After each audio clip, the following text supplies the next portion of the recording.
Well, each Tuesday between now and the end of college football season, we're going to talk University of Tennessee football. I'm very excited to be able to welcome Tony Basilio to our microphones. As most of you know, a longtime sports talk show host in Knoxville. One of the things I really like about Tony is he'll tell you when Tennessee has done well, and he is not afraid to tell you if Tennessee has struggled. And so with that in mind, we're going to bring him up here in just a moment. Yes, you have things to say, don't you? Yeah, we can't forget about that, George. Tony Basilio has two sponsors when he comes on with us every Tuesday. WellSkin Dermatology and Aesthetics. They provide medical, surgical, pediatric, and cosmetic dermatology and more. Visit them at wellskinmd.com to schedule your appointment or call 615-675-0444. And Direct Radon Mitigation. Have you heard of the high levels of radon in Middle Tennessee? Radon gas is the second leading cause of lung cancer. The only way to know is to test for it. Visit directradonmitigation.com to schedule a free estimate. Okay, let's bring up Tony Basilio and say hello. Tony, how in the world are you? Doing great, George. How you doing tonight? Good. How many pennants have you got back there? It's my stuff in my studio here. We call it the Raymere Studio. That's the Memphis Showboats back there, Michigan Panthers, University of Tennessee. I'm messing with myself here, but yeah, I have a little sports collection behind me with some USFL stuff from back in the day. Okay, hold on. I'll get out of the way for a second because ours is very similar. Let's back this up and show him what's back here. We got a little bit of everything. We've got some Tennessee. Okay. We got a little Titans. We got a little Vandy. And if you'll look over right there, you'll see the newspaper the night the Braves won it all in 95. Boom. Against the Indians. Dave Justice. Exactly. Yes. Bingo. So let's talk a little bit about what it is you cover. There is an excitement level right now that it has been a while since we have seen this, and it's kind of shown up in the season ticket numbers. Yeah, it has here in Knoxville. You know, look, when you have to follow Butch Jones and you've got to follow, what's the guy's name? Jeremy Pruitt. Come on now. You know, they always say you don't want to follow a legend. You know, like you, Radio Hall of Famer. I mean, who wants to follow you at any stop? But, you know, the truth is for this head coach, he comes in as a guy, you know, and the funny thing, he wasn't their first choice, but he's got a way about him, George. He's got, I call it sort of an emotional intelligence, treats people with respect. He's a really good football coach for this era, for the type of athlete you have to deal with now, especially in the NIL era. I think this guy would be a solid pro coach if given the opportunity. And his offensive concepts are excellent as well. Tony, I thought before he got there, I used to call it Cro-Magnon. It was so simple. And to watch the evolution of Tennessee offensively in a year's time, it's blown my mind. Well, it's dizzying. I mean, they didn't last year. They went into the season 1 year ago today, and they would have told you Joe Milton was going to be their quarterback. Hendon Hooker came in with very little fanfare, came from Virginia Tech, wasn't really brought there by this staff, was brought by a former staff member, Jay Graham, who played back here. And then those guys exited stage left. And then all of a sudden, the job fell to Hooker when Milton faltered. And Hendon Hooker, they had their first scrimmage today. And I understand talking to some people, it was closed. But I understand talking to some people, he was really sharp, really in command of the offense. Josh Heupel has some new toys to play with. And they're going to hit the ground running here in year two offensively. The question for them is, can they stop anybody on the other end of the field? And I think that very much remains to be seen. Yeah, let's go back to Hooker for a second. It seems to me that right now you could say he might be one of the 5 or 6 best quarterbacks in the country. Is there a scenario where he could just explode to an even different level and be a Heisman candidate? Oh, I don't think there's any doubt about that. I mean, when you play the kind of offense these guys play at the kind of speed that they want to play, last year he could have had some bigger numbers if they didn't pull off the gas in a few games. There was a Missouri game when they just exploded offensively. They could have scored 100 points that day if they would have felt like it. Poor Steve Wilkes. I mean, I don't know what they were doing at Missouri defensively early in the year last year, but there were a couple plays where Tennessee had players just break wide open, and they were looking around to see where the would-be tacklers were. And George, there was nobody within 20, 25, 30 yards. You know, the thing about Heupel's scheme is that Hooker is going to get ample opportunity to roll up some big numbers. And they proved it last year against a Georgia team. Tennessee scored on Georgia. They were one of the few teams in the league that actually offensively were able to do anything.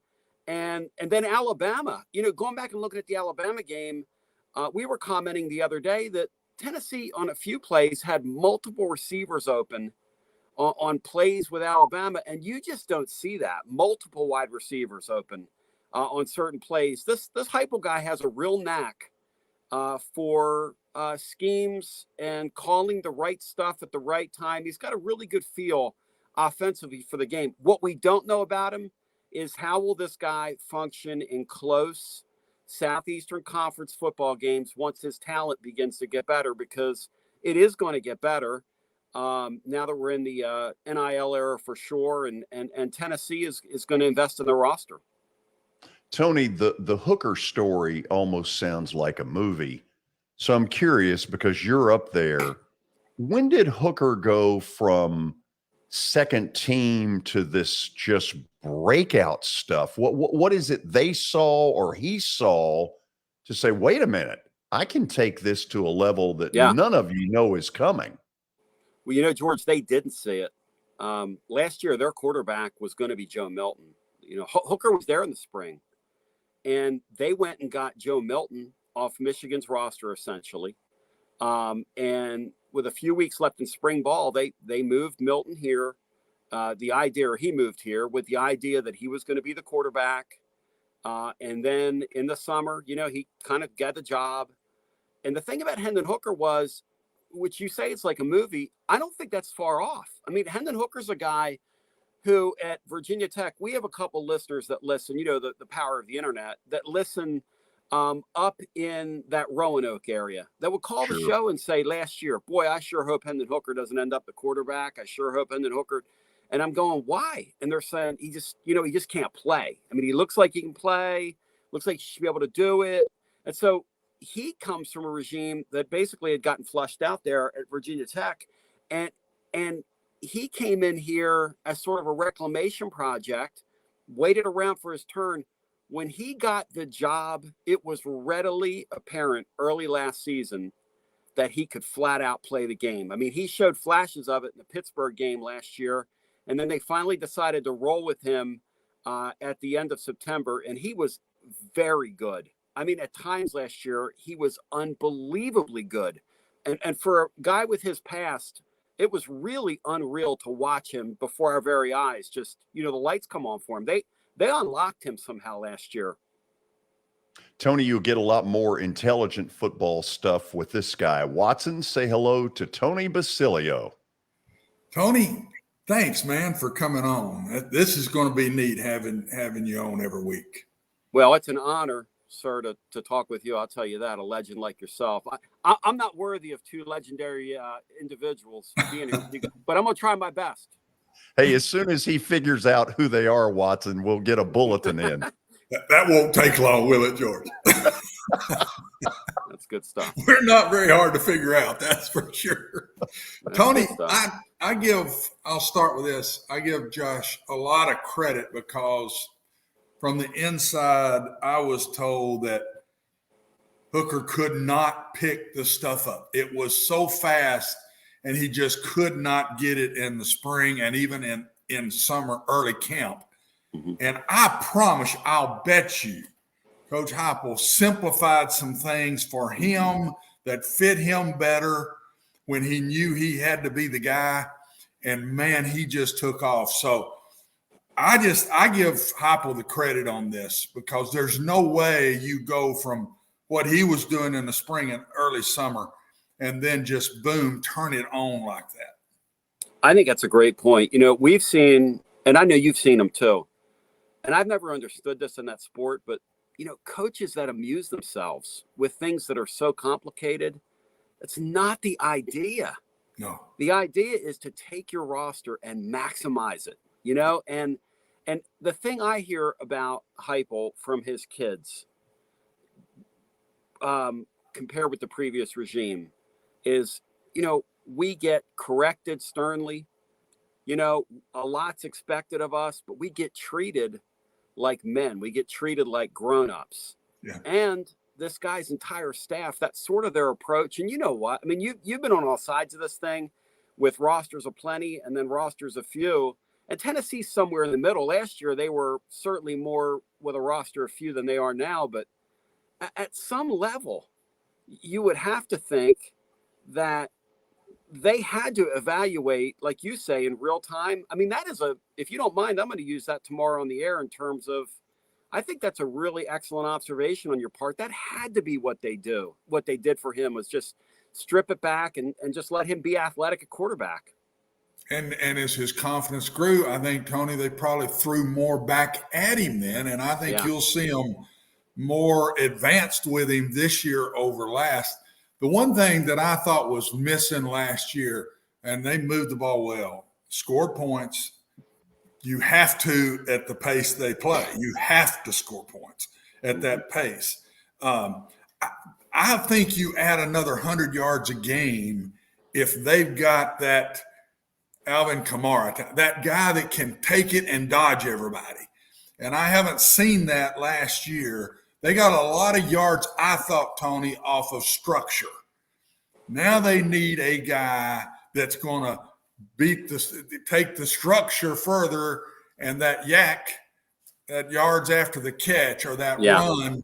Are you seeing that this year? Because I think that's a missing piece that takes them to another level offensively. I think they realize that. And one of their young backs is a kid by the name of Dylan Sampson, who today now, first of all, leading up to today's scrimmage, and about football players, you can almost tell right away whether somebody can play or not. I mean, that. And it's the craziest thing about that sport. But I started hearing from talking to people excellent things about him. And then today he went and backed it up in his first scrimmage, played really, really well. And he gives them somebody more athletic, a little quicker. And in this offense, as with the splits for the backs and the lanes that you get, if you can get a guy back there that's shifty and can hit it and really get upfield for you, you could rack up a lot of yards. I think this is a quarterback-friendly offense. I think it's a running back-friendly offense. I think it's a slot-friendly offense. Yep. I think it's a wide-out-friendly offense. I mean, I think this thing for skill players looks like a lot of fun to play in. It 100% agree, Tony, that they can put everybody in space with a one-on-one opportunity by giving it to the back when the box isn't loaded. If the box is loaded, somebody on the outside is going to get it. Or when they start taking those little quick things away with the bubbles and all that, they go back to playing you man-to-man, and you're going to get one-on-ones. And so it's built for a guy to beat somebody, and that's what they've done. They've talked a lot about defense to me, Tony. I throw it back first, though, at the offense.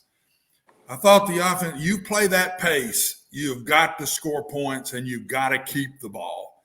You cannot let your defense be in the 80s like you're going to be 80s and 90s, 100 on offense. There's got to be a difference. And I thought last year, Tony, there were way too many spells where it was 3 and out or whatever. They were blowing people up, and then all of a sudden in second quarters or third quarters, they just disappear for a quarter. Yep. You cannot do that in this style because the defense can't handle it.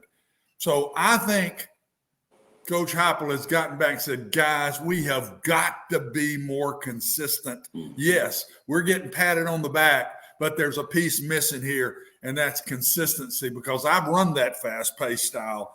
And if you do, you better be good on offense to run it. Well, see, I remember in your day, you were not afraid to take chances, kind of like these. And that day, it was extremely rare. I mean, the era that when you were coaching offensively, and that's a great observation. Last year, there were times where they would start gangbusters first quarter, just rip through people. Yep. And then they get to the second quarter, and all of a sudden, what you see is 3 and out, 3 and out, 3 and out. And to your point, their 3 and outs are not like other teams' 3 and outs. Their 3 and outs are, if you go 3 and out, your defense is literally back on the field in like it could be 100 seconds. I mean, it's so quick that, you know, and there's no way as a defensive player, they don't have numbers back there to begin with on that side of the football, but there's no way they have the numbers to compete in this league, in any league for that matter, when they would take a quarter off last year, especially the second quarter. And it's something that has been a point of emphasis for them. Can they get it addressed? Or will this be the personality of their football team? I don't know until the season starts.